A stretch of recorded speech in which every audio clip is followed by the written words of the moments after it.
महाराष्ट्रामध्ये पनवेल महानगरपालिकेच्या निवडणुकांचं बिगुल वाजलेलं आहे। काल उमेदवारी अर्ज माघारी घेण्याची शेवटची तारीख होती आणि पनवेलमध्ये अनेक ज्या आहेत त्या नाट्यमय घडामोडी घडलेल्या आहेत। भाजपचे 6 जण बिनविरोध झालेले आहेत आणि त्या सगळ्या अनुषंगानं शेकाप पक्षाकडून पक्षाचा वापर करून भाजपने हे जे काही जागा आहेत त्या बिनविरोध केल्या असा आरोप करण्यात आलेला आहे। खरं तर पनवेलची संस्कृती नाही अशा पद्धतीचं वक्तव्य काल बाळाराम पाटील यांनी केलेलं आहे। त्यानंतर शेकापचे जे काही कार्यकर्ते आहेत, शेकापचे जे कट्टर कार्यकर्ते आहेत ते माझ्यासोबत आहेत, त्यांची भूमिका काय मला जाणून घ्यायचं आहे। यापूर्वी अनेक निवडणुका तुम्ही बघितलेल्या आहेत, ह्या निवडणुकीत आणि या पाठीमागच्या निवडणुकीमध्ये काय फरक दिसतोय तुम्हाला? याच्यामध्ये काल पनवेल महानगरपालिकेअंतर्गत भाजपाचे 6 नगरसेवक बिनविरोध झाल्याची जी आपण बातमी पाहताय, बिनविरोध जरूर झालेले आहेत, पण ते कशामुळे झालेले आहेत हे पडताळणं आपण पत्रकार म्हणून पाहणं गरजेचं आहे। या ठिकाणी कार्यकर्त्यांना पैशाचं आमिष दाखवून त्या ठिकाणी त्यांना माघार घेण्यास भाग पाडणं, एकतर पैसा, दुसरी गोष्ट दमदाटी, आणि संपूर्ण राज्यभर ह्या परिस्थितीला हा महाराष्ट्र सामोरा जातोय। या ठिकाणी लोकशाहीचा घात होतो हे स्पष्ट दिसतंय। मतदारांना या माध्यमातून मी विनंती करेन की आता हे जे विकले गेलेले आहेत, आणि वाईट गोष्ट अशी आहे की एखादा पुरुष म्हणजे नवरा येऊन जो त्याच्या बायकोचा अनुमोदक म्हणून आहे, तो त्या ठिकाणी येऊन फॉर्म मागे घेतोय। त्या महिलेचा त्याच्यामध्ये काही संबंध नाही आहे।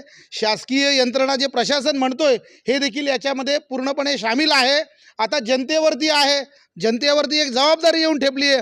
तुमच्या मतदानाचा हक्क जर कोणी हिरावून घेणारा असेल तर त्याला त्याची जागा दाखवण्याची या ठिकाणी जबाबदारी जनतेची येऊन पडलेली आहे। खरं तर आता उमेदवारांनी अर्ज पाठीमागे घेतलेत, शेकापच्या कार्यकर्त्यांचा उत्साह कसा आहे सध्या? या ठिकाणी शेतकरी कामगार पक्ष आणि महाविकास आघाडीचा कार्यकर्ता हा या ठिकाणी लढणारा आहे, रडणारा नाही आहे। या ठिकाणी 7 सीट ज्या गेलेल्या आहेत, माझ्यासारख्या कार्यकर्त्याची भावना आहेत, जे काल विकले गेलेले आहेत ते उद्याही विकले गेले असते, पण या ठिकाणी ठामपणाने जे आमचे उमेदवार या ठिकाणी उमेदवार म्हणून आमच्या सोबत आहेत, त्या 71 जागा आम्ही मोठ्या ताकदीने लढणार आहोत।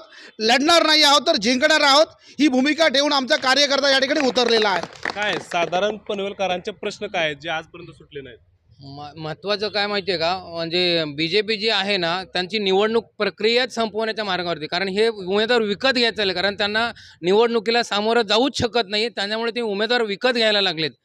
त्यामुळे ना म्हणजे त्यांचं निवडणुका संपवण्याच्या मार्गावरती आहे BJP। प्रश्न काय तुम्ही जरा पुढे या थोडं। प्रश्न हा तुम्ही या इकडे या। राष्ट्रवादी काँग्रेस पक्ष काय प्रश्न काय आहे तिथं?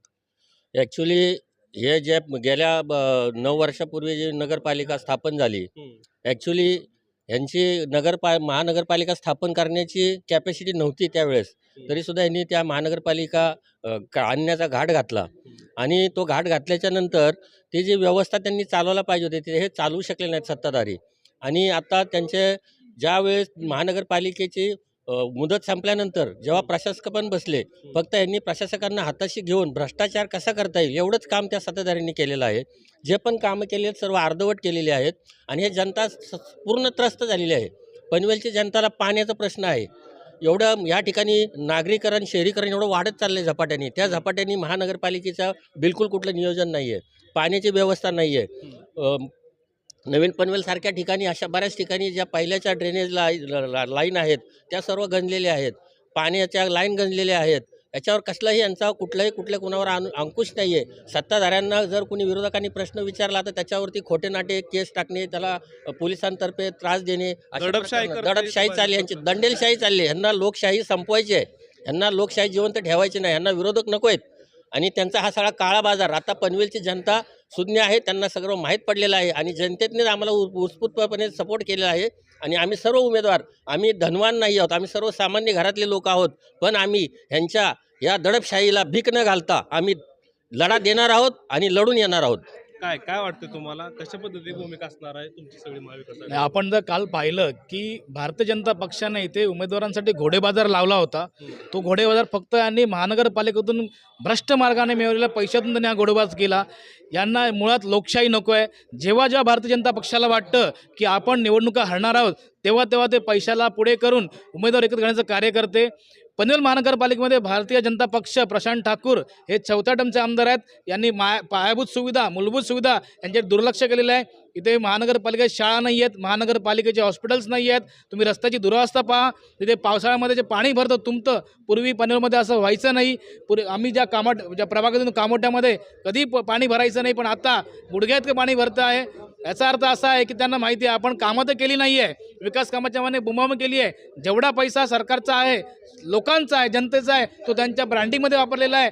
त्यामुळे त्यांच्यावरती ही पाळी आलेली आहे. पण मी सांगू इच्छितो, ठामपणे छाती ठोकून सांगू इच्छितो की शेतकरी कामगार पक्ष आणि महाविकास आघाडीचे घटक पक्ष हे निवडणुका जिंकतील आणि भारतीय जनता पक्षाचे सरकार आहे महानगरपालिकेत ते उलटून लावतील. ज्यावेळेस शेतकरी कामगार पक्ष व महाविकास आघाडीचे उमेदवार आपलं सरकार बनवतील त्यावेळेस भारतीय जनता पक्षाला कळून चुकेल की ते चुकलेले आहेत. लोकशाही सर्वश्रेष्ठ आहे, या देशातील जनता सर्वश्रेष्ठ आहे आणि पनवेलची जनता त्यांचा हा हक्क पुन्हा चांगल्या प्रकारे बजावून सिटीवरती आणि महाविकास आघाडीचे जे काही घटक पक्ष यांच्या चिन्हावरती बटन दाबून निवडणूक पूर्ण परिवर्तन घडतील. प्रशांत ठाकूर गेल्या एवढ्या वर्षापासून इथं आमदार आहेत, सत्ताधारी आहेत, कमी पडलीत असं वाटतं? प्रशांत ठाकुर इतने सालों से आपने देख रहे हो कि आज तक का रिकॉर्ड है कि अगर पनवेल के पूरे एरिया में अगर एक आमदार निधि के थ्रू अगर 1 रुपये का भी काम है तो मैं आपको इसका 100% ये बोलने वाला हूँ कि मैं उसके लिए अपना जो भी प्रॉपर्टी है मैं जनता के लिए दान करूँगा. आज तक का रिकॉर्ड है प्रशांत ठाकुर केवल और केवल पैसे के दम पे चुन के आता है, लेकिन लोगों का दुर्भाग्य है कि वो पैसे लेके वोट देते हैं. अगर इस तरीके से अगर ओपनली शेतकारी कामगार पक्ष के सामने आता तो आमदार बालाराम पाटिल साहब को वो कभी नहीं हरा सकता था. वो आपने देखा जिस तरीके से कल 6 के 6 नगर सेवक उसने खरीद लिए.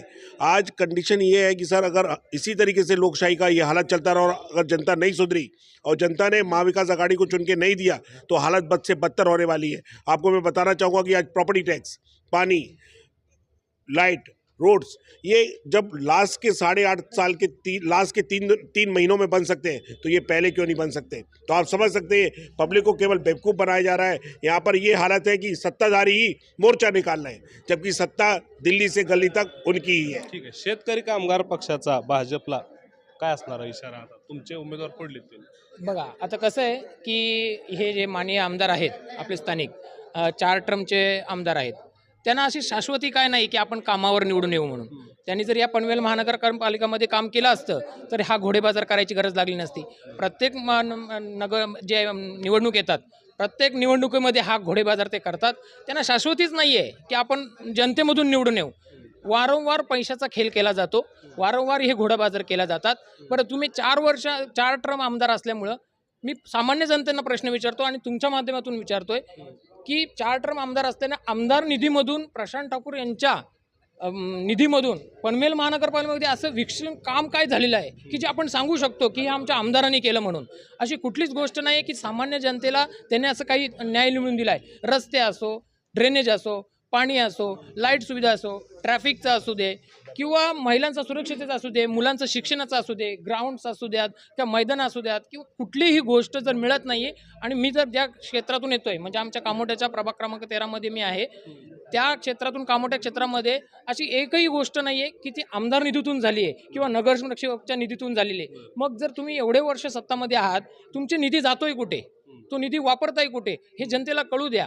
तुम्ही 14 कोटींचे 15 कोटींचे कॉन्ट्रॅक्ट्स काढताय, पण ते कॉन्ट्रॅक्टमध्ये कामं करताय काय? तो धुळीचे रस्ते. आजचं तुम्ही बघितलं वातावरणाचं जर बघितलं पनवेल महानगरपालिकेमधलं जर वातावरण बघितलं तर हे सर्वात दूषित आणि हाय टेम्परेचर झालेलं आहे. म्हणजे दूषित वातावरण बघितलं तर पनवेल महानगरपालिका. मग हे दूषित वातावरण केलं कोणी? तुम्ही सत्तेत जर 4 टर्म आमदार असून जर तुम्ही हे करू शकत नाही, मग जनतेने न्याय हा तर द्यायचा आहे. आणि 100% तुम्हाला सांगतो की यावेळेस आहे ना आपल्या बालाराम पाटलांच्या जे आहेत आमदार बालाराम पाटील साहेब त्यांची जी शिटी आहे ही वाजणार आहे पनवेलमध्ये. 100% वाजणार आहे. कमळाचं कमळ तुटणार आहे, कमळ राहणारच नाही. त्यांना माहिती आहे त्यांना शाश्वतीत नाही जिंकणार म्हणून ते घोडेबाजार चालू केलाय. ते पहिलेच घाबरलेले आहेत. 100% आहे. ठीक आहे.